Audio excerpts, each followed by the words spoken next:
Hey there, moguls. It's me, Marshall Sylver, your personal millionaire maker. Getting very excited about my brand new show. 2 hours a day, 5 days a week. I'm going to broadcast live to you. In the first hour of the broadcast, I'm going to give you content, information for better sex, more money, emotional, mental, physical, and even spiritual power. I'll also invite some of my cool multi-millionaire and billionaire friends onto the show to give you more direction, more advice, more strategies and gambits for having it all. The second hour is what I'm most excited about. It's when I get a chance to chat with you. Yes, you. Where you can call in, talk to me, ask me questions. And if you say the secret word of the day, you could win $5,000 cash. At the very least, if you're the most interesting call of the day, you could also win 10 ounces of freshly minted Marshall Sylver 999 Fine Silver. All of that and more. Brand new Mercedes-Benz sedan or SUV up for grabs. My personal Rolls-Royce Phantom up for grabs. All the knowledge to get everything you want and so much more. All you got to do is log in to the show to get information about its release coming up. 2 hours a day, 5 days a week, coming to you live from the bunker right here at Studio Money. I'm Marshall Sylver, your personal millionaire maker. Let me bring in our hypnotist, Marshall Sylver. It's Marshall Sylver, ladies and gentlemen, the world's fastest hypnotist.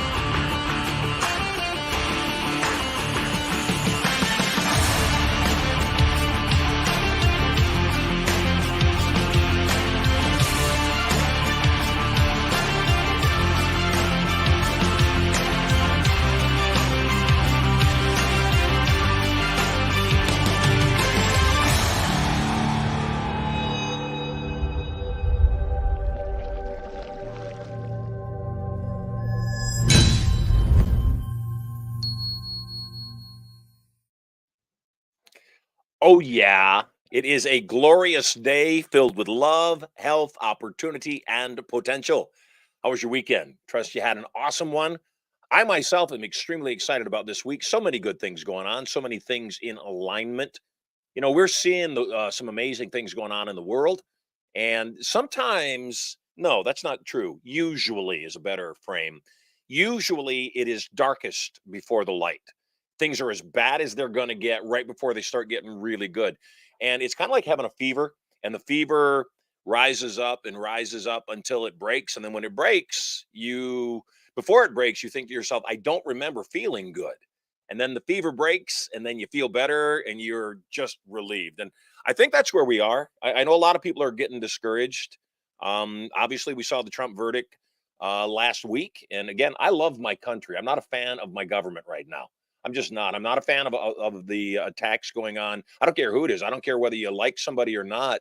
Everybody should be concerned about injustice, all of us. And all of us should be concerned about things being done fairly. I did see that they raised $200 million for his campaign since the verdict. And I have a belief, and our guest is probably going to back me up on this today. I don't know because I haven't talked to him about it. But people vote with their wallets. People can tell you all day long that they like you. Oh my God, your presentation was amazing. Yeah, which credit card did you use? Oh, I didn't use my credit card, but you were amazing. Well, guess what? You weren't really that amazing. You were okay. Yeah, they liked you, but they didn't vote with their wallet. And I tell my team all the time, they'll have sales pending, and I'll say, okay, there's no such thing as a pending sale. There's either a sale or there isn't a sale. You either did it or you didn't. You either got the freaking money or you didn't get the freaking money. You got to get the freaking money. So I'm excited. I always love talking to people about sales. So that is for sure. Before we get to that, a couple things I want to handle real quickly. I asked my wife before I was speeding down here. I asked to the studio, I said, do you have any jokes for today's show? And she says, a Roman walks into a coffee shop, holds up 2 fingers and orders 5 cups of coffee. My beautiful bride. She's going to make you think. That's all. I'm going to leave it right there. Life is good. I'm going to post something. I'm going to put something up on the screen. It's something I came across this morning right before I got here. And it was certainly worth noting. So I'm going to put this up on the screen. I'm going to ask the question, going to interview the guest, and I'm really excited about having Brian on the show today. And then after that, I'm going to open up the lines because I'd like to get some live feedback from you. I'd like you to contact me, call in. I'd like to get some live feedback. Here is the post that I saw this morning.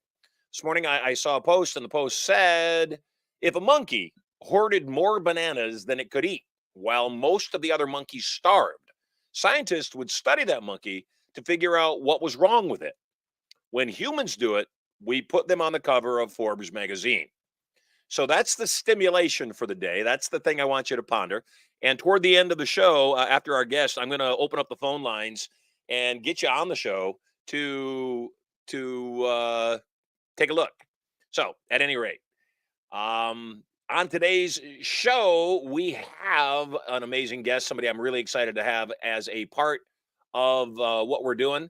And on today's show, the guest that we have is Brian K McNeill. Now, my kids inform me, I'm going to talk to Brian about this, that there is a musician by the name of Brian McNeill. So that K is especially important. He's a renowned authority in the world of sales and entrepreneurship with a distinguished career spanning many, many years. He's the CEO of Sales Confidence Coaching, a premier sales speaker, captivating audiences with his dynamic presence and unparalleled expertise. Many have dubbed him the king of the conference rooms. Brian has delivered motivational sales keynotes and workshops to audiences worldwide, inspiring countless individuals to reach new heights in success and in their sales endeavors. Please, with a nice big Marshall Sylver live welcome in the chat, say hello to my new friend, Brian K McNeill. Welcome home. Very good. I'm super excited to be here. Thank you, Marshall, for having me here. This is particularly special to me because I am a huge Marshall Sylver fan. I have recommended your book, Passion, Profit, and Power, 100 times at least. And I would love to just tell you what part of that book really, really changed my life. By the way, I just want to compliment you as a salesperson on your suck-up abilities. You win in my book.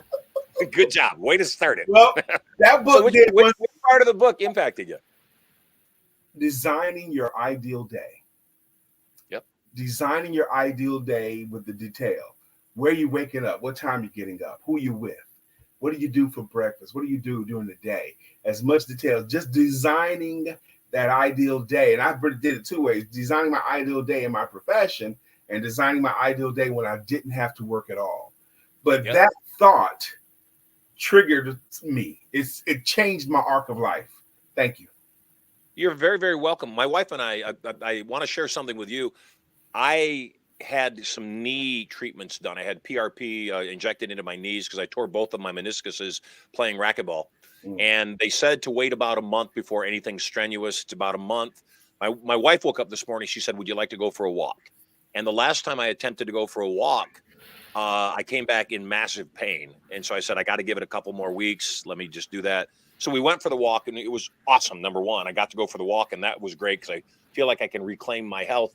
But we were talking about the ideal day. And, you know, I have 3 kids. I'll find out, you know, how I see a lot of your posts have your beautiful bride in them. I love a man that loves his wife. I just appreciate that. Mm-hmm. It's one of the foundational things that will instantaneously make me like somebody, actually. Wow. Is that I see a man treating his wife with respect and kindness and love and building her up and edifying her. Every single time I see that, I say the character of that man is good, and that's how he's likely going to treat other people as well.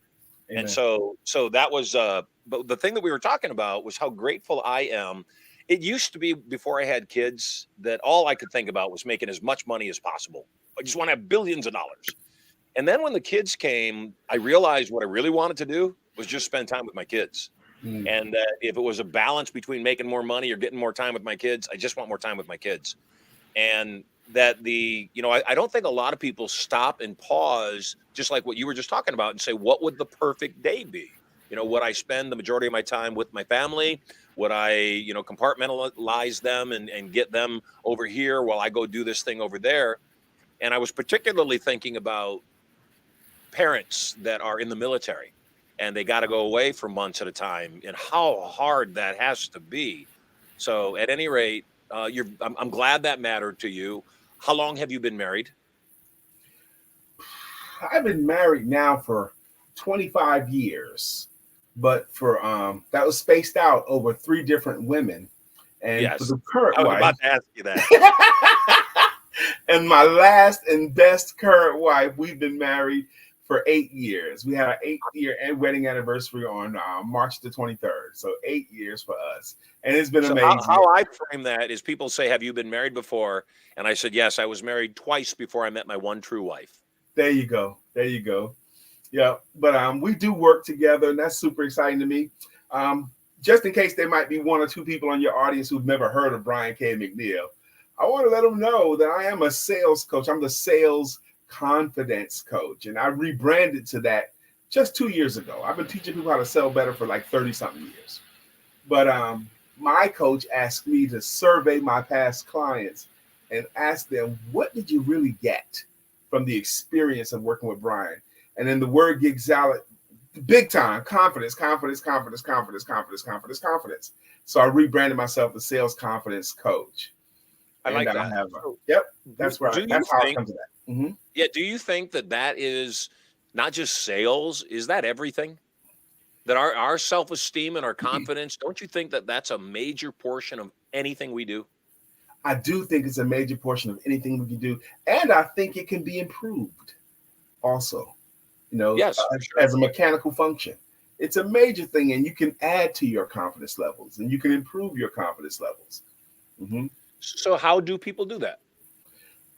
You know what? I like to, there's a lot of ways to do it, but one of the ways I like to help people to improve their confidence, and I really find this to be true, Marshall, a lot of adults forget how awesome they really are. They forget, and they need reminders of some of the stuff that they're already good at and that other people already appreciate about them.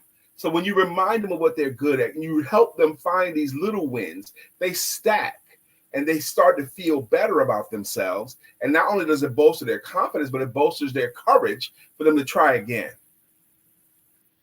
I grew up in a household where my mother was working 3 jobs, where there was no father present. Okay. And so much of who we are is based upon what input we got growing up, from the time we were born until we were 7 or 8 years old. And that was another thing we were talking about on the walk today, is all I want to do is make sure that my children are confident and have a skill set. I want to make sure that as a father, I have given them every opportunity to win based on the fact that they know who they are. So if you come to my household, and I would love to have you and the bride come visit us sometime. That would be amazing. Yeah, you would hear me complimenting my family a lot. Prosperity, you're so smart. Sterling, you're just amazing. Sterling, my son, produces this show. Maximus, you're just a remarkable guitar player. So this morning, one of my sisters, I have 6 sisters and 4 brothers. One of my sisters manages our beach house. And this morning at the beach house, I complimented my sister and said, Eileen, you are so beautiful. Or I said, sister, you are so beautiful. And she said, oh, I didn't know Fawn was here. Fawn's another one of our sisters. And it was just my sister's way of kind of brushing it off. Right. And she said, when my daughter was growing up, every time I would compliment her, she'd say, oh, you're just saying that because you're my mother. And I looked at my sister and I said, gee, I wonder where she got that.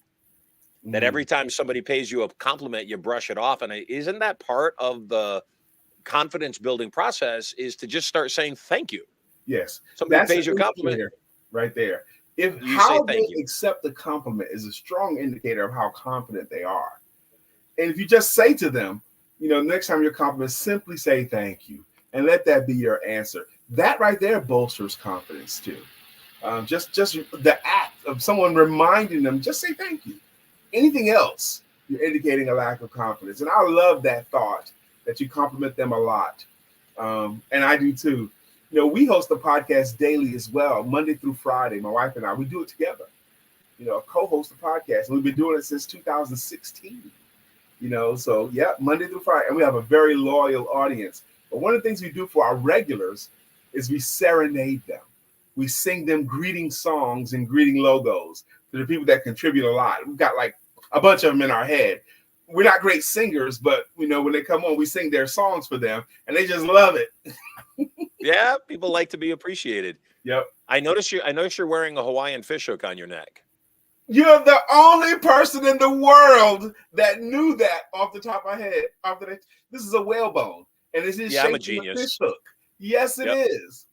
Ah, And And the meaning of that is confidence and power, and it makes sense that you're wearing it. It does. It actually, this one here is shaped like an oval. And this one Yeah. means to love, feed, and protect your family. And it circles around the heart. Amazing, Brother Marshall. Yeah. I'm a genius. And I got good research staff too. So This is a well. so I like this. So you said possession of mine. so you do a broadcast, you said 5 days a week as well? Mhm. Monday through Friday, yeah. And what time do you broadcast? From 9 a.m. Eastern to 9:52 Eastern. That's why I've never seen it. You're Pacific, I guess. Exactly. Yeah. Yeah. So on that idea of confidence, it certainly is about the self-talk, what's going on in our head. You know, when I teach my kids and they do something less than what they want it to be, I tell them what you want to say is not "I'm so stupid." What you want to start off with is "That's not like me. Normally, I get this right." Mm-hmm. And when you start from that position, you immediately open up a whole new focus where you're able to do things differently.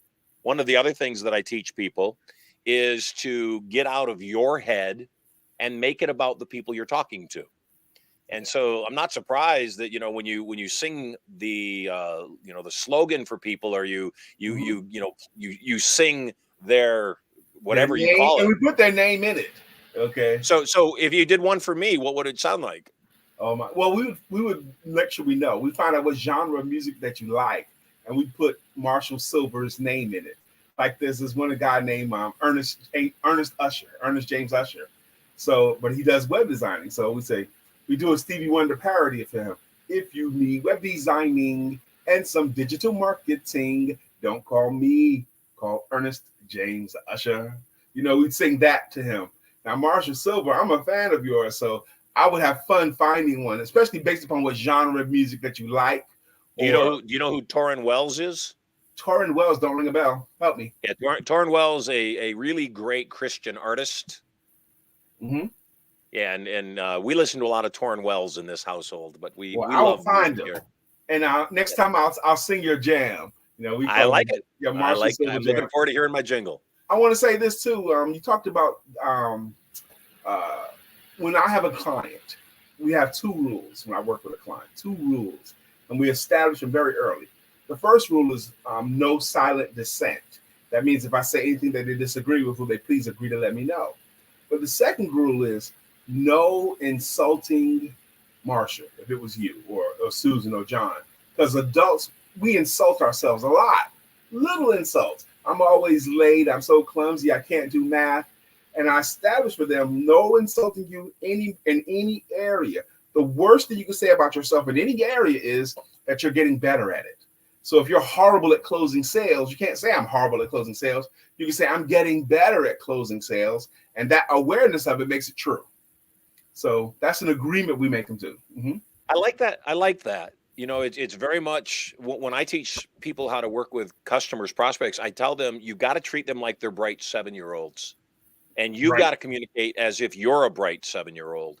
And one of the things with kids that I think you got to teach them right off the bat is be willing to voice their resistance. Be willing to say, I'm not happy with this. And I'm dealing with that with my 9-year-old daughter right now, that sometimes she'll start pouting and I'll say, you don't have to pout to get me to ask you what's going on. You can just tell me what's going on.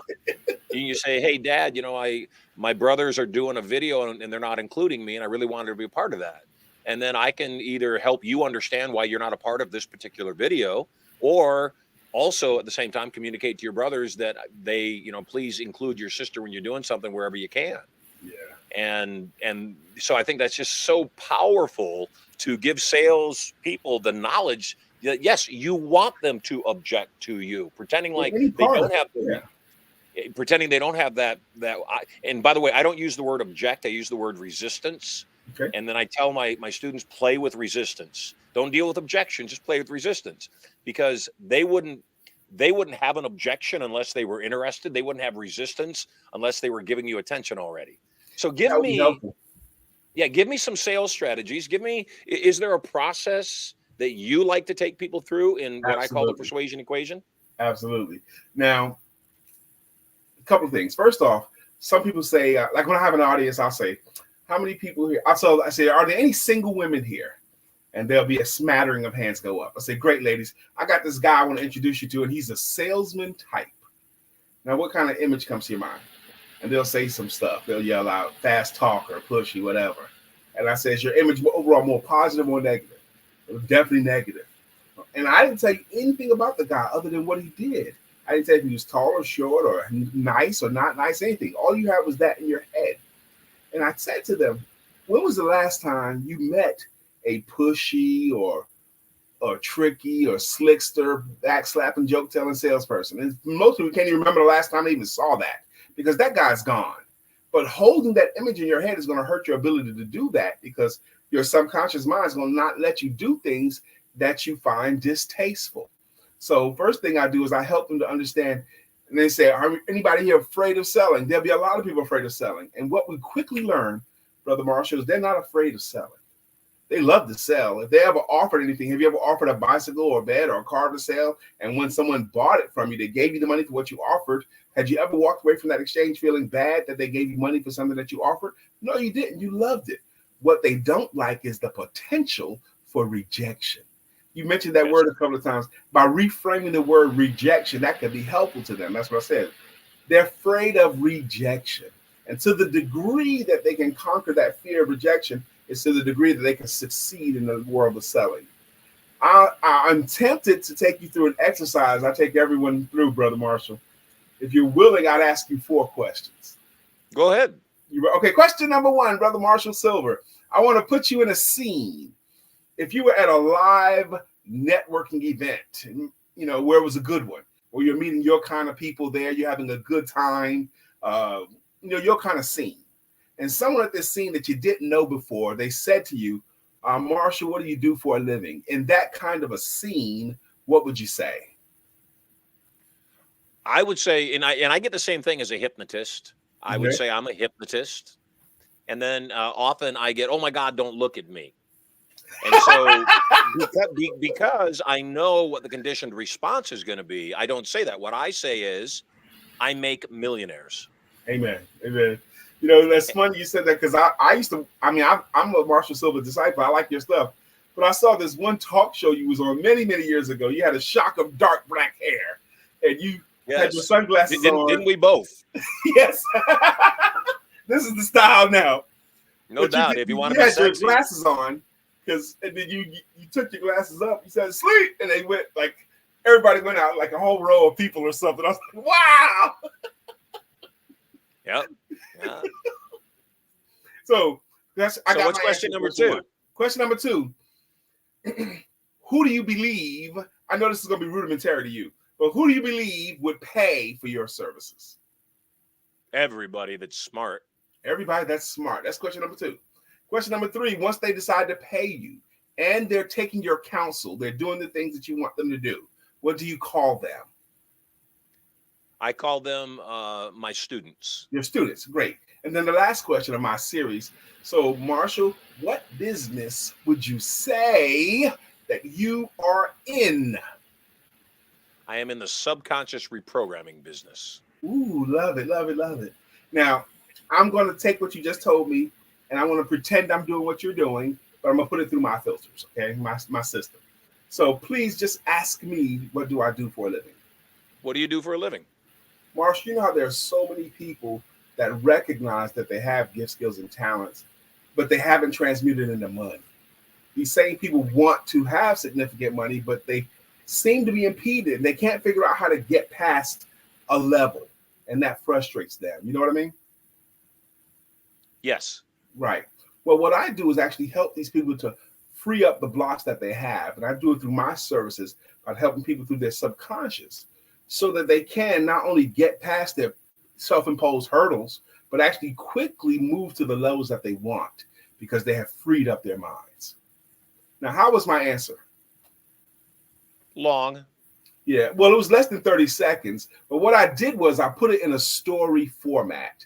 What I was trying to convey is I would answer that because people would rather have a story than a pitch, and the story tends to stick. What I did was I introduced an easy to understand problem. It took me longer, typically, because I don't understand your game the way you do. I don't have the depth. But I tried to make it sound like an easy to understand problem and then get you to agree. And Well, once I got more you than to that, agree, more than huh? that, your answer was rapport building. Mine was just data driven. Yeah, and that doesn't So stick today. Yeah, yours involved me. Mine was basically filling out a form. So yeah, yours was certainly more engaging than my, short and yeah. fast answer. And that's a challenge today because your clients or your clients of your audience, they get bombarded with information, and they've gotten better than they've ever been at receiving and dumping. They'll take what you said and dump it in me. They won't hold it, but the ingredients of the problem that sticks. Okay, and then Yep. painting myself as a solution and giving a couple of tangible benefits. But that's the kind of thing, because I think it has to start with how do you answer. You don't have to go that long. If you had 5 seconds to answer that question instead of 30, I would just do the ending of it. Yeah, and again, I don't think long or short, right or wrong is important. What I think is, are we furthering that process? So your answer was designed clearly to gain rapport, and my answer was designed just to give facts. And the beginning of the process of sales, we've got to get rapport. Yeah. And If we I don't have did rapport, because we agreed on a problem right up front. yes, You were agreeing before I asked you because you understood the problem on a high level. Any kind of agreement is enough. You nodded your head in agreement before I said, you know what I mean? So I know you heard the problem and you understood the problem and you were agreeing with me for a problem. That was fact first. Yep. Mm-hmm. So what do you think, in my opinion, I just kind of disclosed a bit of that, all things being equal, we buy from people we like. We buy from people that we have a rapport with. You have a perfect head of hair. I saw you drying it off before we got started. I can relate to that emotion. There's no hair to hold back it. I respect All right. that. So, we have something in common, right? I was sitting with my family on a cruise a couple years ago, and there was a black man beside us at the table beside us that also had a shaved head. And my son was, maybe 5 years old, I think. And, or maybe 6, but we're sitting there having lunch and this guy's over at the table right beside us, black man, shaved head. And my son says, "Daddy, look, you're twin." And both of us just grin. I was so proud of my son. I was and the guy at the other table said, "Yes, we are, aren't we?" And I said, "We sure are." We stood up and gave each other a big hug. And I thought, how beautiful is it to be clean enough, innocent enough, that's all he saw was another man with a happy face and a shaved head. And he said, "Daddy, you're twin." That's beautiful. I love that story. But you just asked me something that's going to make me say something controversial on your show. Go ahead. Huh? Yeah, say that again. You're going to make me say something controversial. Yes, I do. I definitely want to stimulate. So the second thing, though, that I believe is it's impossible, and not only that, unethical and not right to sell somebody something without finding out, do they need it? Yeah. And do they want it? And at the very least, can I change the frame around what I'm selling to make it look like what they want? So the second step is to elicit their outcome. Find out, what is it you're buying? What is it you want? Yeah. But then the last step, and I want to talk about this with you because this is you, and I've looked at your materials, and I believe that this is the foundation of why you're so great at what you're great at. Is the next step is, I don't believe a salesperson should ask. I believe we should prescribe, much like a doctor does, that the person that came to us seeking to consider our product or our service or our concept or idea, they want to be sold. Except they want to be sure that it's the right thing for them, and therefore they need an authority figure. So step 3 is to become an authority. A recognized authority. But I'm about to say something here, because you said, how important do you believe it for them to like you? Yes. There's this pervasive ideology out there that people do business with people that they know, like, and trust. And then a drum beat, boom. And that normally comes from really, really well-intentioned people. And I'm going to shoot holes in that theory. No, I would agree. And I'm glad you are, because I wouldn't agree with that either. I don't think we do business with people we know, like, and trust unless all other things are equal. Okay. Let's put that there. But don't take that away, but that's in the room, okay? But that's been put out there. And there's so many people. First off, it's an abbreviation of the original Greek formula that people must like you before they can listen to you. They must listen before they can trust you. They must trust you before they can buy from you. But they don't have to like you enough to put you in their wedding. They just have to like you enough to hear your story. That's enough. They don't have to be like. And there's so many entrepreneurs frustrating themselves because they have a big collection of people that know them and like them that have never done business with them and they never will. That is not. And I think you hit it on the head, Brian, especially like with influencers that have millions of followers and they never want to say anything controversial. They definitely never want to make any kind of a pitch because if they try to sell something, they might lose some of their followers. And my belief is they were never your followers. They clearly didn't understand the game. If the second you offered something that might be beneficial to them up for sale, they decide they're not going to be your friend anymore. They were never your friend. Using you for the tickle. Okay. Yes. Now let me tell you this. Using you for the tickle. Yeah. I'm gonna use that. I like that. They're using you for the tickle. I like that. Yes. Now I teach a class on why they will say yes. There are 7 reasons why people historically and enthusiastically will give you money in exchange for your services. And how much they like you is not even in the top 7. If they like you and you offer one of these things, then you have a shot. But if you don't offer it, like I'll ask them, I'll say, I'll put people in the room and I'll say, get a sheet of paper, number 1 to 10. I'll put you on the clock. You got 3 minutes to go. Give me 10 great reasons why they should hire you and your services. Go. And then when they're done in the 3 minutes, they'll say stuff like, okay, what kind of reasons why you think they'll hire you? Because I'm fun, because I'm funny, because I'm hardworking, because I'm passionate, because I've experienced, because I really, really care, because I'm available, because I'm disciplined, because I'm honest, all that kind of stuff. Because I've got 3 degrees in this already and the certification. Fantastic. All those things are great things that make people like you or respect you, maybe even admire you, speak well about you, but not give you any money. None of those are reasons to give you money. They're not going to give you money, but those are things that make people good for you. Now, can you tell me something about that thing that's good for you that's going to transmute to a benefit for me? And if you can't, there's no reason to give you money. Yeah, are you going to save me time in the area? Huh? WIIIFM. Yes, the radio station at 2M, but are you going to save them any time? Are you going to help them achieve a result any faster? Are you going to help them earn more money? Are you going to save them some money? Are you going to help them feel better about themselves? Are you going to help them look better in the eyes of other people? Are you going to lower their stress in any kind of way? Are you going to get me laid? Huh? Yeah. Are you going to get them laid? Come on, yes. You gotta make it clear. If you can't put a tangible benefit to it, it's not a reason to give you money. Well, and I think that's a friend of mine, Ryan Stewman, is known as the hardcore closer. And one of the things that I never really thought about, and it's not about people liking you. It is about having rapport. It is about definitely having trust for sure, but it's not about people liking you. And I liken that to being a parent. You know, you've got grandkids, and I want to talk about your grandkids and your kids. I'll talk all day about my grands. We're going to talk about them in a second. But, being a parent, I know you know this. There's times when we're not popular. Right. There's times when our children, and I don't have grandkids yet, but I'm assuming it's even more so with grandkids, they don't like us because they're not getting exactly what they want from us. And so many times I have to say things or do things or make decisions that I know my children aren't pleased with me, yet I do my very best to help them understand the reason I'm making the decision. So you said something on one of your posts. I want to read this. This is from a bit ago, and I'm going to give you a little bit of a rib. I'll warn you up front. Okay. I just told my grandson that if he kept leaving the TV on in rooms that I'm not in, he's going to have to pay the bill and he's going to have to get a job. This kid retorted, "I'm only 9 years old." What? When I was 9, I had a full-time job and I drove a cab. He asked, "What's a cab?" Number one, there's so much fun in that post. But number two, I just want to, where were you driving a cab at 9 years old? That's what I want to know. That was the same as I always had to walk 6 miles to school in the snow, uphill, both ways, okay? With no shoes on. Exactly.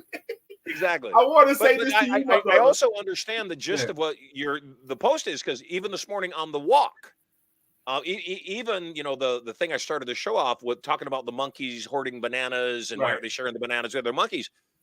I've been working full time since I was 10 years old. And when I tell people that, they go, "Oh, you had a little job." No, I worked 40 hours a week from 10 years old. I climbed through the muck fields in Michigan on my hands and knees for $1 an hour because we had no money. And I knew that if I wanted anything as a kid, I was going to have to get it myself. And so I know that's where my work ethic came from. And I know that's what you were talking about to your grandkid. I think it's funny that the grandkid doesn't know what a cab is. He knows what an Uber is, but he doesn't know what a cab is. He knows Uber, of course. Yeah, exactly. But, again, things change so very fast. Watched a movie last night with Jennifer Lopez. The movie's called Atlas. I started it. Yeah, I started watching it, and it's all about AI taking over the world. Okay. And the script is horrible. The script is Okay. bad. J-Lo is just okay with a bad script, but the script is definitely bad. It's worth watching. The special effects are kind of good, and the concept is spot on. That that eventually artificial intelligence has to become smarter than humans, and if it becomes smarter than humans, Lord knows it's going to manipulate humans. That's what it's going to do. It's going to trick us into unleashing things. There's already military robots, AI robots that are armed, that have guns and bomb deployment on them already. So we're there. So my question to you, what are the seven appeals that somebody is looking for when they make a purchase decision from us? Well, you don't need all seven. You only need one. But as many of the seven as you have, the better. But the first one is time. Okay. Does it save them time? Or help them achieve a result faster? Does it save them time in any area, or does it help them to achieve a result faster? If you have time as a part of the benefits of your services, you should talk about that, because that's a reason to give you money in exchange for your services. And isn't time always the factor? Because the question to the prospect is, if not me now, who when? Right. It is always a factor, but it never matters if you don't mention it. Right. Okay. It's a benefit you have. Is as if you don't have it if you don't even talk about it. Okay. Yes. Time. What's the next one? Money. This happens in a few ways. People want to give their money to the person or the thing that they believe will help them to either save some money, earn more money, or both. But money. That's the second one. Yeah. People vote with their wallets, and they either need to save money or make money. And I tell my students all the time, your prospect is instantly doing the math. They're saying, is what I'm giving you worth less to me than what I'm getting back? Is what I'm getting back worth more to me than what I'm giving you? Because if it's not, you're not making that sale. And you're not. It's got to be an unfair balance almost. They're getting a huge pile of benefits in exchange for a little pile of money, and they get to keep the benefits this week, next month, next year for the rest of their careers. So who gains the most? But it doesn't matter if they don't understand that to be the case. A large part of this is your communication to them. Time, money. What's the third appeal? Good feelings. Can you help them to feel better about themselves, like now? Even if they've been messing it up until this moment, can you help them feel better about themselves now? And or can you help them to imagine others having a higher opinion of them? I always believe that human beings are motion junkies, that we need to feel a movement to feel better. Yeah. That's why people overeat. That's why people do drugs. That's why people drink alcohol. That's the reason people have addictions. That's the reason people work out, that we want motion to feel alive. And if we can't find motion in our lives by going for things that are bigger than ourselves and really tasking ourselves, we throw a wrench in the gear and subconsciously crash our lives so that we can go back to feeling good again. All right, what's number? That's a theory. People want to crash and feel and bump and cause rifts because they want to feel something. Number 4 was solutions to a problem. Now, this is a tricky one. It's not all the problems you solve.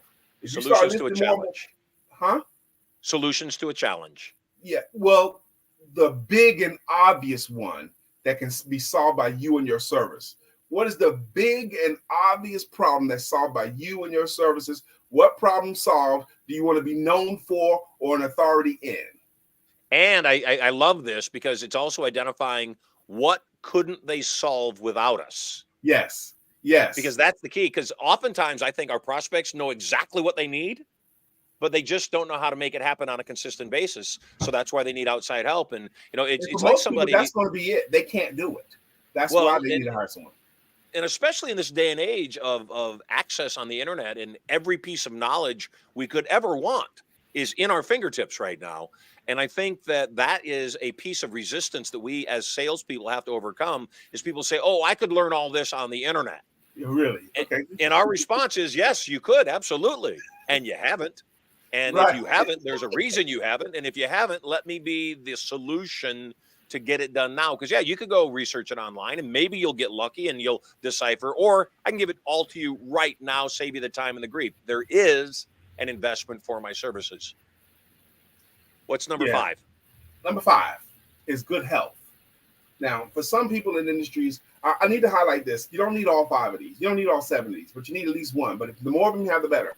But good health. Now, for some industries, it's very obvious how you improve their health, but others is less obvious, but still there. For some of you guys, the way you improve a client's health is by helping them to worry less or to stress less. If you let me help you, you won't have to worry about this part of it nearly as much. That's something that makes people hire folks faster. Are you going to lower my stress levels in any way? Are you going to help me to worry at least a little bit? That's a good reason for them to give money in exchange for your services. Good health. That's number 5. I was just talking to, we had 2 health people on last week on the show, and it's a truth that I don't like to admit. Since I had open heart surgery, I've had a harder time taking charge of my health, and I don't want to make any excuses. That's not what I'm doing. I just want to acknowledge anybody else that might have been having a challenge with their health. After my open heart surgery, gained 60 pounds in 2 months and have not taken it all off. I've taken some of it off. And even like the walk this morning, mine are for other people, not for me. I haven't been able to walk for months, any amount of length without absolutely sitting down in very bad pain. And so what I always believe is some is better than none. And the thing I didn't want to admit is there's no way I can pretend like not being fit has cost me millions of dollars. There, I said it out loud. And you know, I know anybody, if somebody smokes, they may not realize this, but the smell of their breath is costing them money. And I don't think people like to acknowledge that. We don't like to think we're so shallow. Everybody's that shallow. If you don't smoke, you can smell cigarettes on somebody else's breath. Yep. And then, you know, I saw somebody the other day, one of my students says, we both started off at the same weight, 268. He's gone down to 198 and done a phenomenal job with his health. Well, and he found a path. He and I started on this fitness challenge together. We both lost about 20 pounds together. And then he just skyrocketed. He found a guest that we had, Fraser Bailey, on last week, who did blood tests, because I've said from him for the last few months, something in my system as I've matured has changed. And what I could eat before and get away with it, and what I could do before and get away with it, I can't do it anymore. So something's changed. And his whole approach to health, Fraser Bailey's whole approach to health, and Adam Jordan's Solomon's whole approach to health is to get the blood work, find out how the chemistry of the body is working, and see how we can respond differently. My bride, Erica, eats whatever she wants to eat, whenever she wants to eat it, never gains weight. And rather than strangle her, which is an option, by the way, I would rather just figure out what is her body doing that mine's not, because I think that's what's important. What's number 6? The weight thing you were talking about is a challenge for me too. As I've gotten older, I can't eat like I used to. I believe I have a block on that because I still enjoy the feeling of not just the taste of the food, but the feeling I get when I have a good meal. I feel that sense of satisfaction. So I do want to help. I want some help to get past that. I might even know somebody now that's an expert at helping people to get past that. Number 6 is the word children. Children. Is there something that you have that will help your clients when it comes to their children? Yeah. For some of those folks, the way that you help your clients when it comes to their children is you help them to become better role models for the children. By being more even keeled, by going for a business. They get to see a better role model. Again, you don't need all 7 of these. You need at least one, but as many of them you have, is the better. So it's time, money, good feelings, solutions to a problem, good health, and children is the 6th thing that people historically and enthusiastically want to put their money in service of. They want to put their money towards that. That's huge. And I hadn't really pondered that. That is huge. And what a great appeal that is. Without a doubt, I quit drinking alcohol last July, and a large portion of that motivation was my kids. Amazing. Yeah, and so that's an appeal that I hadn't really thought about. Yeah, for sure. Everything I do now is based upon the idea is, are my children going to be better off for the decisions I'm making today? And you look at that there. $100 to this or $100 to something that will make my child smile. It'll be an easy decision for you. Okay. For sure. People want to put money towards the betterment of their children. And the seventh one is just, I mean, you're not going to be able to get around this, but it's true. People want to spend their money on their pets, P-E-T-S, pets. Pets.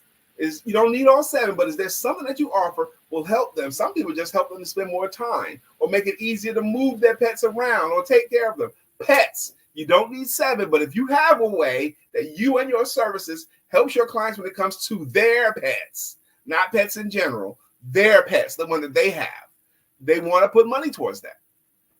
We were in Vegas, and when we were in Vegas, I was in Vegas, my family was at the beach house, and they were going to come out and visit me. The airlines, for whatever reason, you can bring a dog or a cat on a plane, but you can't bring a bird. And it's crazy. So they couldn't bring their bird on a commercial flight. They were coming to Vegas for 4 days. So I hired a private jet for my family and one of our birds that was this big, because it was not doing well. It needed attention. And rather than leave it alone for, a week, I said, no, charter the plane. Come on out here. The bird's this big. And I don't even know if the bird can comprehend what I just did for it, but I just paid a lot of money. The bird is this big. He chartered a plane. Yeah, and my whole thing was, dude, you have wings. Why am I chartering a plane? Like crazy birds.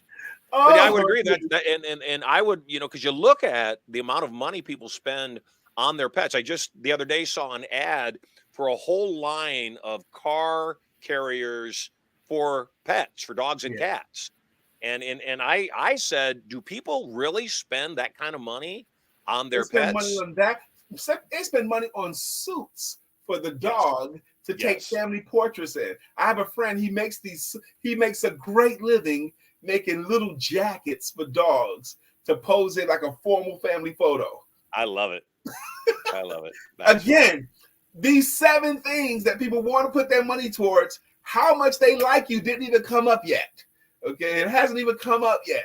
If they like you and you have one of these 7 or 2 or 3 or 4 of these 7, then that's a reason to give you money. But liking you, we could be pals. We can have coffee together. I won't let people talk bad about you behind your back, but I'm not giving you no money. Right. Yeah. Yep. So what you open up any newspaper anywhere in the country, and there is unlimited opportunities for commission-only salespeople. Mm-hmm. And yet you've got people saying, oh, I can't get a job anywhere. And I get what they're saying is I can't get a job that I want. I can't get a job that I could see myself doing long term. But I also know that most people don't want to be commission-only salespeople. If you ask the common person, I'll give you a $50,000 a year salary and 5% commission on anything you sell. Or I'll give you no salary, but I'll give you 10% commission. I'll double your commissions. 90% of the population will take the $50,000, guaranteed. 10% would, and I'm one of the 10%, I would take commission only because I believe in my own abilities and I want to be compensated for my own talents. Why do you suppose that is? Why are people so afraid in selling? Are they think they're bad at it? They think, certainly there's a program in people's minds that, as you said, you ask the ladies, hey, I got a single friend. He's a salesperson. What comes to mind? And they sell these things. I have a different frame. I believe we as salespeople are the cornerstone of the entire economy. And the world and the entire economy rests on us doing our job. Exactly. Now, I'm going to sound like the old curmudgeonly old guy who keeps telling the old stories when you comes to a question like this here. Well, because you are. I guess I am. I'm the first 12 years of my career was straight commission. The first 12 years. Okay. And my wife didn't work outside the home, and I had toddlers. And we had cars in the house, all that kind of stuff. Okay. Because I learned how to get good. Today's typical entrepreneur and salesperson, I'm going to say a bad word, has gotten so wimpy. Yeah. Wimpy. At one time, salespeople were considered this way, but the pendulum has swung so far back, Marshall. Now they won't risk anything that's going to challenge their likeness. And so the worst crime that's committed now is they won't even ask for business because they're afraid of not being liked.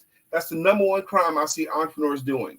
They'll tell what they do a presentation, but they won't ask for business. They'll hope They'll just keep hoping. Hope maybe the client will raise their hand and say, hey, can I hire you? They're hoping the clients will close themselves, and they're just not going to do it. Now, the reason why they want the $50,000 when they can make $250,000 on commission is because they have learned to be wimpy. Take the guarantee. Plus, today's salesperson doesn't stay at his job very long either. They want stuff different than when I was coming through. The one that's 25, 27 now, they want meaning in their work. Studies show they want their work to mean something to them in addition to the money. But they don't want to have to risk to get the meaning and the money. It's gotten wimpy out here, man. I know that didn't sound pretty. Yeah, I would agree with that whole concept. Everybody attempting to be politically correct and not offend anybody else. Mm-hmm. And again, I really look forward to a time, Brian, where you and I can have different opinions and we still like each other. Yes. That you and I can hold. Again, I'm not fond of the current administration. There are people that are. I don't understand it. I don't diminish them. If their lives are working well right now, God bless them. Thankfully, somebody's is. And at the same time, though, I just think that that's part of what's happened is because more and more people can communicate. People have forgotten how to be decent. They've forgotten how to be kind. They've forgotten how to have different opinions and go, it's okay. We have a different opinion. We like different things. For whatever reason, that's where we are. And we need a whole lot more people like that. We need people that will remind people that we can have, because adults forget stuff. They just forget. You know what? I don't have to lose my mind because they have a different opinion, or I don't have to pick up every mantle. I can let that mantle pass me by. I can let that cup pass me by. I don't have to join in every fight. Well, I'm especially when you know that you don't agree, you just go, we just don't agree. It's okay. I will say this to you, especially, I'm not a big fan of the current administration either. But I will tell you, 2016 election taught me to care a whole lot less about it, because I thought those years from 17 to 21 were really difficult in this country and ugly, because there was a lot of stuff showing on. So I've learned to not care nearly as much as I used to. I'm not going to let it make me crazy because it doesn't impact my day. I'm going to go be the very best version of Brian. Yep. And again, it doesn't matter whether we agree or not. We're in this thing together. And kindness and decorum is a healthy thing for people to have. My children will, sometimes be interacting with kids that aren't easy to interact with. They're demanding or they're screaming or yelling. And I tell them, you've got to learn how to smile and nod. You've got to learn how to say, okay, all right, I get it. Thank you. You value kindness and mutual respect. Yep. That matters to me. And, there's Earl Nightingale used to call it the thing you can't hide. The thing you can't hide is who you really are once you open your mouth. Once you're talking, you reveal to the world who you really are. You really can't hide it. So no, and the Bible says you'll be known by your fruits. Yeah. And I would agree with that eventually the truth on everything always comes out. Mm-hmm. Hey, before we wrap up the show, I wanted to say thanks so much. I've got an event called Turning Point. What city are you in? I'm in Charlotte, North Carolina. We love North Carolina. We love both the Carolinas. I would love to have you and the bride as a guest at my event. I will warn you up front, I am a fan of Trump's. Clearly, you can tell that by the way I'm talking. I couldn't tell it clearly, but you did say you like mutual respect and kindness, and that's fine. But I can talk to you still because I still love you, Marshall. And I love you too. And so that's the other piece that I wanted to just interject into our conversation is that it doesn't matter where you stand on things if people know where you stand. Right. If you're being deceptive, if you're trying to be somebody just to make a sale, don't do that. That's deception. That's called everybody lying. Can tell. You can't fool anybody. More than that says a lot about anybody's character that they feel the need. They've got to pretend to be somebody they're not to make a sale. And I don't want to make a sale. I don't want to shock somebody later on. But one of the things I do demand out of my students is respect. You be kind to everybody. Mm-hmm. There were people that obviously during the lockdowns thought they needed to wear masks, and we still see people wearing masks at our event every once in a while. And I tell the people not wearing masks, you be kind to those people. They've got their reasons. They're wearing that mask out of a fear or a concern, and do not belittle them. It's their life. They can wear it, be respectful, be kind. and let them live their lives. But my point is, I want to invite you and the bride to Turning come Point. join I'm me at interested Turning already. So Point. what is Turning Point? Turning Point is a 2.5-day event that will change your life forever. It helps people understand the programs of their mind. You'll love the process of what I teach as far as influence is concerned. I tell the audience on the second day, I'm going to bring somebody up to the platform and I'm going to sell them something they never thought they would ever want in their lives. And when I'm done, not only are they going to buy from me right on the spot, right in front of you, they're going to say thank you. And the whole audience says, yeah, sure, that's going to happen. I say, it's going to happen. Watch me. And then I do just that. Person Where is it walks going to to be the back. held? It's in Vegas. So Well, I you and love the bride are Vegas. going to have to travel to Vegas. You like Vegas? I do.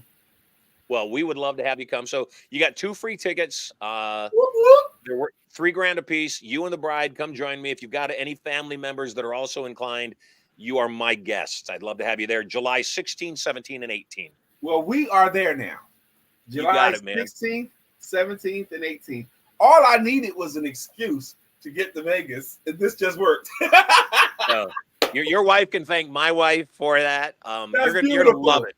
You're gonna love the process, Brian, and how we work with people and how we do everything you and I were just talking about in a sense in a broad room. Obviously, you are a ridiculously good speaker. You're an amazing speaker and motivator and teacher. You're You're gonna love the way we structure everything. And by the time we're done, you know, my whole thing when I go to other people's events, I'm just looking for 1 or 2 things that I say, that's clever, that's really good. You know, you said something this morning. They're just looking for the tickle. Yeah. I like that because yes, they're looking for a stimulus. People that start a fight with you are just looking for the tickle. Yeah. People that need to complain about their meal are just looking for a tickle because the meal is going to be what it is. And if you send it back with the waiter, they're spitting in it. They didn't cook it anymore. They just spit on it, so it looks like it's cooked more. But yeah, I look forward to having you there. That's beautiful. How do people get a hold of you and find out more about what you're doing? Lordy, I am very, very easy to find. My name is Brian K McNeill. Put the K in. If you put Brian K McNeill in a Google search, you'll get a lot of me. If you put Brian McNeill, you'll get some bluegrass singer. Okay, so Brian K McNeill, the salesconfidencecoach.com, the salesconfidencecoach.com. I also have a link tree that I really, really like. It's Linktree, virtual sales manager, virtual sales MGR. So I'll send a lot of my content. That right there, you can get to me everywhere. The salesconfidencecoach.com. You can find me. I'm on social media, Facebook and LinkedIn are my jams. I don't really do Instagram that much, but I like Facebook and LinkedIn and now Alignable. But I'm available everywhere. Brian K McNeill, you'll find me. Well, you are awesome. Thank you so much for taking time out of your busy day.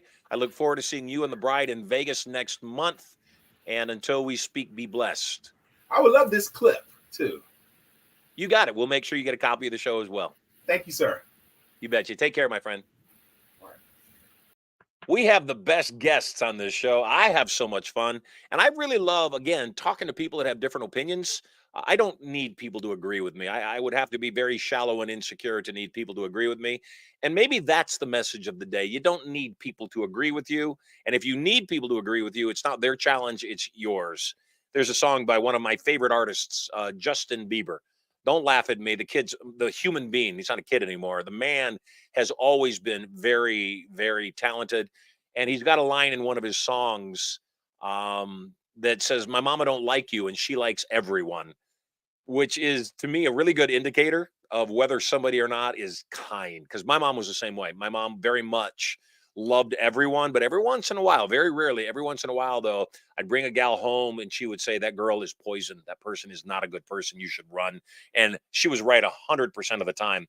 She was wrong on my wife. She never said she didn't like my wife, but she didn't warm up to her right away, only because she saw how deeply in love I was with my wife and realized she was probably losing another one of her sons to another woman. But then after I proposed to my bride, Erica, her and Erica became best friends because my bride, Erica, is very much like my mother was in the way that she mothers, in the way that she takes care of her kids, and also just in her human kindness. Hey, at the top of the show, I posted something. I'm going to post it again right now. It's a picture of a monkey. Don't pull that monkey up. There it is. See that's how good my producer is. A shout out to Sterling Sylver. He's always amazing. Here was the question I posed to you at the top of the show. If a monkey hoarded more bananas than it could eat, Well, most of the other monkeys starved. Scientists would study that monkey to figure out what was wrong with it. When humans do it, we put them on the cover of Forbes magazine. That was the post I saw earlier today. My question to you is, what are your thoughts on that? I have my own, and I'll share those with you when you share yours with me. In the meantime, though, we're going to take a quick break. I've got two videos I want to play for you. The first is of Turning Point. Turning Point is the event that I just invited Brian and his bride to. Happening in Vegas the 16th, 17th, and 18th of July next month. First three people to call 1-800-92-POWER. 1-800-92-POWER will get you a pair of tickets to go to Turning Point. Just tell them you saw me on the broadcast today, 1-800-92-POWER, and we will get you those tickets. In the meantime, to give you an idea of what you're about to see, take a look at this. And then right after you watch the videos, I will start taking your calls here live on the air with your opinion on the monkey question. So this is Turning Point. This is also First Million. Take a look, see what we got. Turning Point. A total change in direction for the better. Who here is ready for a turning point? You absolutely have to have one. Put them high. The 2-day Turning Point seminar is different than any other program in that it does more than just teach you the skills for your relationships, wealth, and power. It also programs you on a subconscious level to put those skills into immediate use.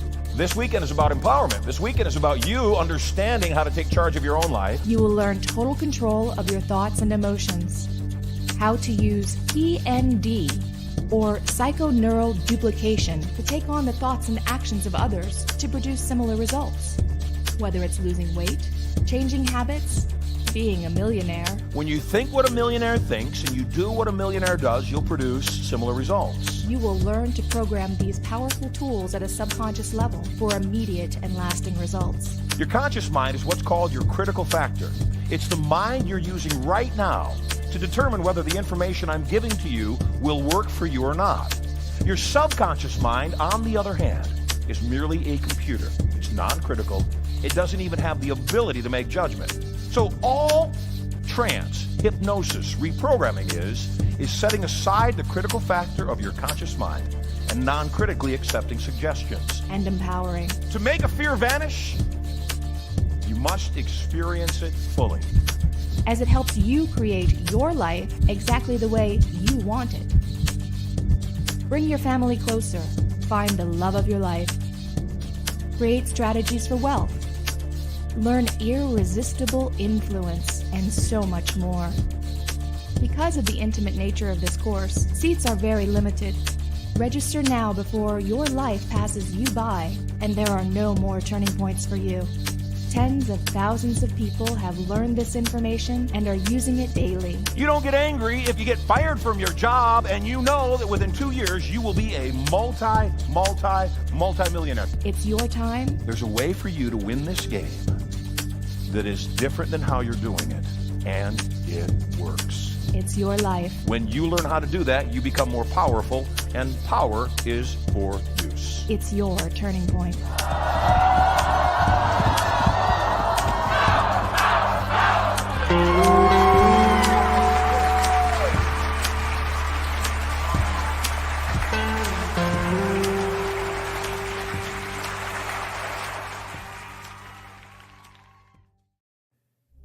Isn't it time for your first million?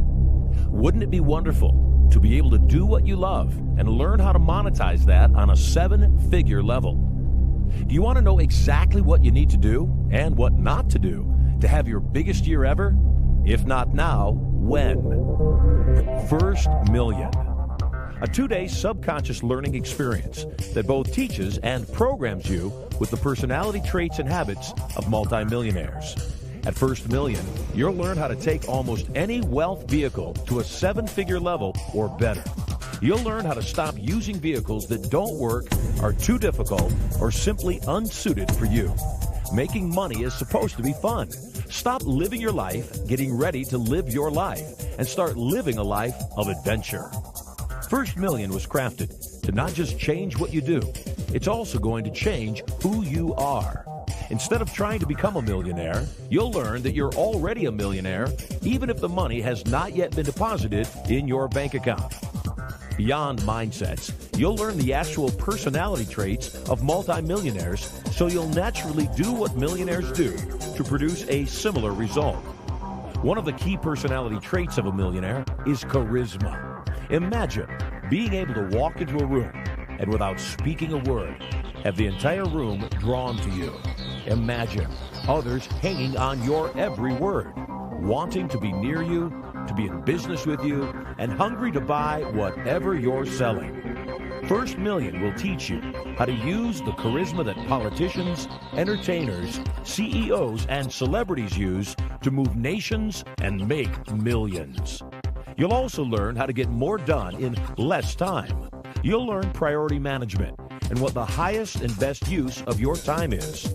You'll learn laser-like focus upon IGAs, or income-generating activities, and you'll learn to let go of anything below your pay grade. What if you had more customers than you ever imagined? What if they came right to you and fought to buy from you? At First Million, you'll learn attraction marketing and strategies to get others to pay you for your marketing and advertising before they even purchase your offer. When you attend Your First Million, you'll begin to see an overwhelming amount of amazing opportunities all around you. You'll look through the matrix and easily identify target-rich environments. You'll learn dovetailing and stacking strategies to acquire more customers and do more business with the customers you already have. Unless something is sold, no money is made. Whether you're a sales pro, a novice, or even scared to death of selling something, Your First Million is going to have you fall in love with influence and enjoy it as the game that it is. When you believe in what you're selling, you're obligated to sell it. You'll learn exact language patterns of influence and persuasion. You'll learn how to get others to ask you for what you're selling and have them believe it was their idea. You'll become dynamically able to use arcing statements, direct links, embedded commands, and so much more. An entire tool belt of selling gambits will be yours after you get to Your First Million. As a First Million alumni, you will be clear on what you need to do to GTFM, or get the freaking money. You deserve great wealth, and Your First Million will help to raise your self-esteem around the topic of money. The amount of money you make will always be determined by your own self-image.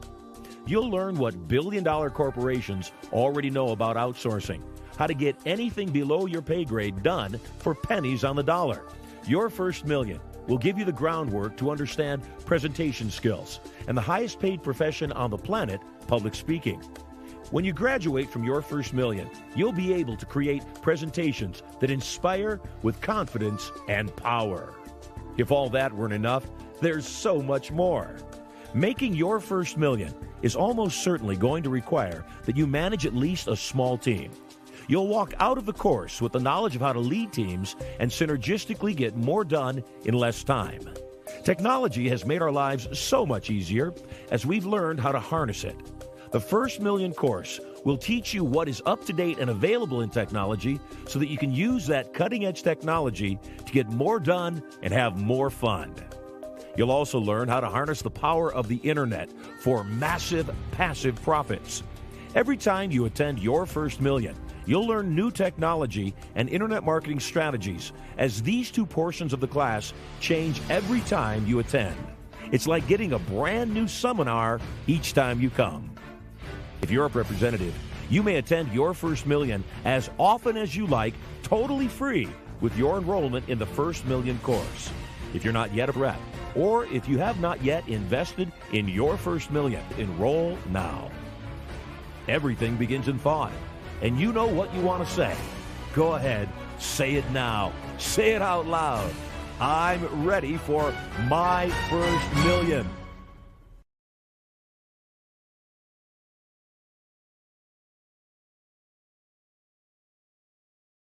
Welcome back. So I asked you a question a moment ago, showed you a little post, asked you a question. And the question was regarding this. There it is. If a monkey hoarded more bananas than it could eat, while most of the other monkeys starve. Scientists would figure that would study that monkey to figure out what was wrong with it. When humans do it, we put them on the cover of Forbes. So I did a survey, asked you, got back a bunch of responses. Some of them were, well, clearly some of the monkeys had more knowledge than other monkeys, so they knew how to hoard the bananas. That makes sense to me. Some of the monkeys had other interests. They didn't really care. They were more interested in their health. They were more interested in their family. All the above. I understand that. Here's my take on it, and then I'm going to do a couple of email questions. My take on it is real simple. It's a bad analogy, number one, because they're monkeys and humans. But the question I had to the person that posted the post was, did the other monkeys have the same opportunity to hoard bananas? That's the only question I have. Did all the monkeys have the same opportunity? And did the one that was hoarding bananas, as was proposed to me, did they have superior knowledge? Napoleon Hill talks about it in Think and Grow Rich. He talks about specialized knowledge being one of the key elements for producing wealth. I would agree. Did the monkey have knowledge of where the bananas were? Did he go there? Did he have an obligation to teach the other monkeys? I don't think he did. Did the monkey have an obligation to share the bananas with the starving monkeys? Not really. The other monkeys could gather and hoard themselves. They just chose not to. They chose to monkey around. There's also a downside, and this is what some people don't talk about. The monkey hoarding the bananas can't eat them all. That's true. He cannot eat them all. If he did, he'd die. So there's no point in eating it all. The bananas will go bad eventually. So even though he hoarded all the bananas, they're going to go bad. So yeah, there was more bananas than that monkey needed. So it was wasted. Except, you see a lot of very wealthy people. Number one, we don't know, and I know this firsthand, we don't know how much a wealthy person is giving to charity. We don't know how many times a wealthy person is feeding the other monkeys some of their bananas. We don't know because we don't know, and we don't need to know. And most people that give, myself at least for this instance, I don't tell people when I'm giving. I don't need people to know. I don't need to make a big deal about it. For years and years and years, I have tipped people their mortgage or their rent. I'll ask a waiter or a waitress, do you rent or do you own? They'll say, I own my home. What's your mortgage? They tell me the amount and I tip them that amount for their good service. Why? Because that makes their whole month. And I might not notice that it was gone from my account. Other people make it a big deal. They videotape it. They play it on social media. I've pondered it to inspire other people to do the same. I also haven't done it because I don't want people to think the only reason I'm giving is to show off. I saw a video the other day. Some guy shows up with a bag of must be food or something, knocks on a poor door. Person opens up the door and hands them the bag. And they're so grateful and gracious. And then the person giving them the bag points out, well, the camera's over there. If you just look at the camera, I want to get a picture. And the guy hands back the bag, shuts the door, goes inside. Like, don't give me a gift just because you want to put it on social media. Give me a gift because you want to give me a gift. I get that. Except then the door opens up. The guy's dressed in a suit, grabs the gift, shifts position, puts the other guy inside the house, has the bag in his hand, and says, roll the video. Come a little closer, roll the video, and then acts like he's giving the gift to the guy that originally gave him the gift, and then says goodbye to him and walks away from the door. Don't showboat. If you're going to give a gift, don't showboat. But if you're not going to give a gift, don't feel guilty. I mean, if there's a debt to be paid for not giving a gift, you'll eventually have to pay it anyway. And I don't give money to a homeless person alongside the road. I don't tip the waitress or waiter their mortgage. I don't take care of people with an unsolicited, anonymous check to pay their medical bills just because I want the fame from it. I do it because I want to. And I think that's the better question. How do we inspire the monkey that's hoarding to want to share? That's the question. How do you take somebody, and again, yes, there's luck, there's good fortune, there's things aligning that give very unkind people benefits that kind people don't have, and there's really good people that have really bad things happen to them too. So do not think for a moment that every person that's wealthy thinks they're lucky or talented. I mean, they got lucky, and anybody that's reasonable knows they got lucky. I was having this conversation with Sir Richard Branson, and I said, what do you think, is the distinction between people that make money and don't make money? And I gave him my insights, me, the little millionaire, talking to the multi-billionaire. And then he said, and then there's luck. And I've always thought luck was when preparation met opportunity. that when you prepare for good fortune and it shows up, you feel lucky. And if you don't prepare for good fortune and you can't take advantage of it when it shows up, you feel unlucky. I've always thought preparation was the basis of luck. And he said, yes, that's true. And there's luck. And I said, what do you mean by that? He said, if Bill Gates were born 10 years earlier or later, he wouldn't have been the Bill Gates that we know. Somebody else would have been that person. Same thing with Steve Jobs. He said the same thing with myself. If I had been born in a different time or a different circumstance, different family, different gender, different race, any things could be different and things might not have turned out the same way. And the reverse is true as well. You take somebody of color or somebody that's a woman of color, like an Oprah, and in my opinion, part of the reason for her success is not in spite of the fact that she's a black woman. It's because of the fact that she's a black woman. And so many times people take their circumstance and use it against themselves, where smart people say, no, what is it about my uniqueness that allows me to succeed, even in not just in spite of, because of my circumstance and my position in life right now. So that's my opinion on the monkeys. Let's take a couple of your emails today. If you have an email and you'd like to send it to me, send it to support@certaintyinc.com. Support@certaintyinc.com so that I can answer your question on a future show. The question, Nina Russo is a dedicated nurse, mother of two, struggles to find a balance between her demanding family and her job. She's seeking practical advice on managing her professional responsibilities without sacrificing personal time and well-being. Her question is, how can professionals maintain a healthy work-life balance? It's just that. It's balance and boundaries. That's what it is. Balance and boundaries. People will often ask me to do something when I have a commitment to my kids or my wife or even myself within my family, that I'll just say, no, I'm sorry, that's my kid's baseball game. I'm not able to do that. Oh, it's just a little league baseball game. No, it's my kid's baseball game. Sometimes people will say, could you do this? And I'll say, no, this other thing is going on. But that said, I also don't need to celebrate my birthday on May 19th. I don't need to celebrate Christmas on December 25th. I'm okay with celebrating when it fits into my schedule. So I think that's the other piece, is knowing there are some that are hard fixed on the calendar, and there are some dates that are not, that can be soft, but are only hard fixed because people make them so, like Christmas, like any Erica was born the day before Valentine's Day. So we do not go out on Valentine's Day for so many reasons. One of the reasons is on Valentine's Day, you're going to pay 4 or 5 times what you would normally pay for what? For chicken that tastes like cardboard. So it's not really an awesome thing. And it's really a matter of understanding that it's not the date that needs to be celebrated. It is the occasion. It's the occasion. So that's my answer. How do you maintain balance? Number one, you draw boundaries. If your work says, no, we need you whenever we need you, say, that doesn't work for me. Again, there's trade-offs. If it's slow a lot of the time, then you're expected to pick up that slack when it's not slow. Then be blessed when it's slow. Don't be angry when it's busy and you've got things you need to pick up. We don't have work hours at Certainty Incorporated. We work whenever things need to get done, but that's a trade-off. There are times when there's not much to do, and I don't make people be busy when there's not much to do.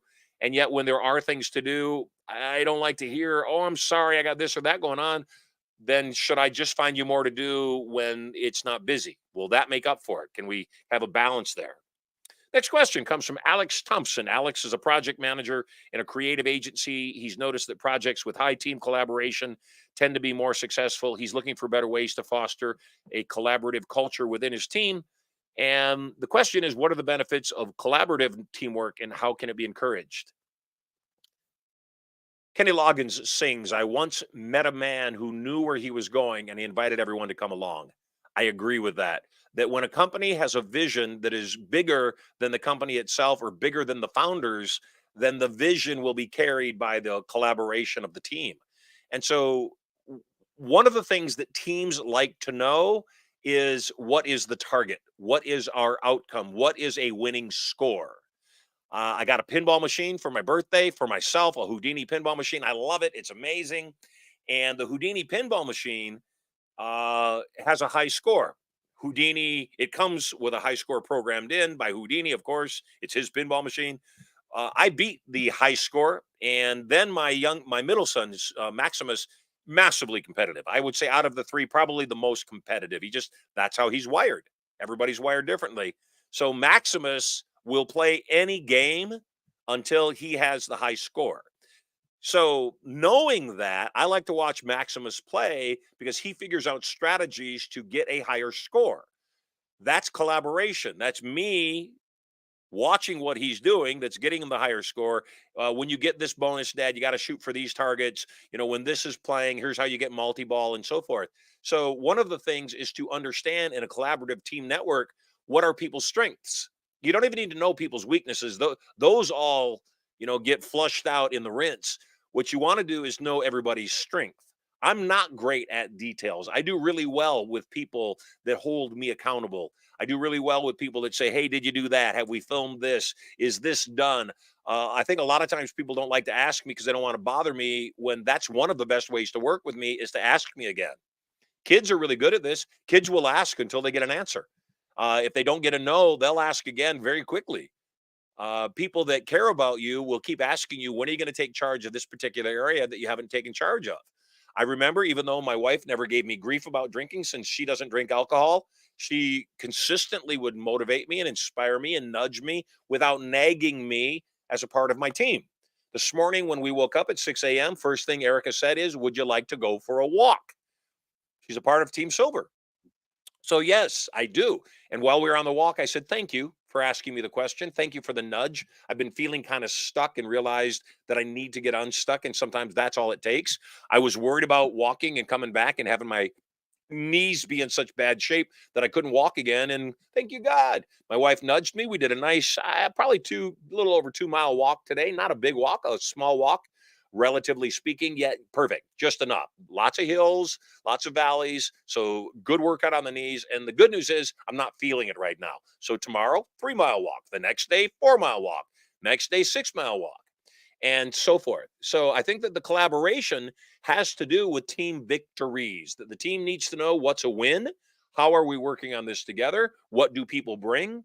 I hired a new team member, Adam K, to our team to work with us to help with marketing. And what he's really good at, he's very thorough. I don't have to ask him for things. He just gets stuff done. Comes to me and says, hey, I took care of this affiliate page, all these affiliate links. I made it attractive. So when we send this to an affiliate, all they got to do is click a link and they have all their resources, their banner ads, their emails, their social media posts, their link to the webinar to be sure they get credit when they send people to the webinar to get them to Turning Point. We have made people boatloads of money at Turning Point just by bringing guests. If my average per person is $10,000 per person in sales, then at a 30% commission, that means the average commission is $3,000 per person sent to Turning Point. Let's imagine I don't do well and you don't send good quality people, and that average gets cut in half, which, by the way, usually it's double that 10,000 up to 20,000. Let's say it's just 5,000. Well, 30% of 5,000 is still $1,500. If you knew that you were going to make $1,500 for every person you invited to the event that went and had their life changed forever, whether they bought or not, they're not required to buy. It all works itself out in the averages. If you knew you were going to make $1,500 for every person you sent, would you send 10 people to the next Turning Point? I would. I'd send 100. If you knew that if you sent the most people to the next Turning Point, you'd also get an additional $10,000 cash bonus on top of your commissions, would you start today to make a list and say, how do I send more people to Turning Point? I would. If it was something that I believed in, if it was something that had changed my life, if it was something that I felt a really good conscience, if I felt really good about turning people on to something like Turning Point, like the knowledge that we teach at Turning Point, all day long, I would make it a second stream, just like you've watched me invite the guests on this show to come have their lives changed. Everybody I talk to, I would invite to come join me as a guest at Turning Point. And then more than that, I would show up at every single Turning Point, which I invite you to do. Hey, I'm Marshall Sylver. It's been a phenomenal show. Great having you here. You are totally loved. If you haven't made plans yet to get to Turning Point, or our speaker training coming up in July, or our Prosperity Alliance best event, BEST event, then by all means, make plans to join me in July if you're inner circle at our first ever best event coming up as our Prosperity Alliance launches, and so much more. Until we meet again, make it an awesome day, and I'll see you tomorrow live at Marshall Sylver Live. Bye for now. Hey there, moguls. It's me, Marshall Sylver, your personal millionaire maker. Getting very excited about my brand new show coming up 2 hours a day, 5 days a week. I'm going to broadcast live to you. I'm going to give you content, information, emotional, mental, physical, and even spiritual power. I'll also invite some of my cool multi-millionaire and billionaire friends onto the show to give you more direction, more advice for having it all. All the knowledge to get everything you want and so much more. All you got to do is log in to the show to get information coming to you live from the bunker right here at Studio Money. So stay tuned.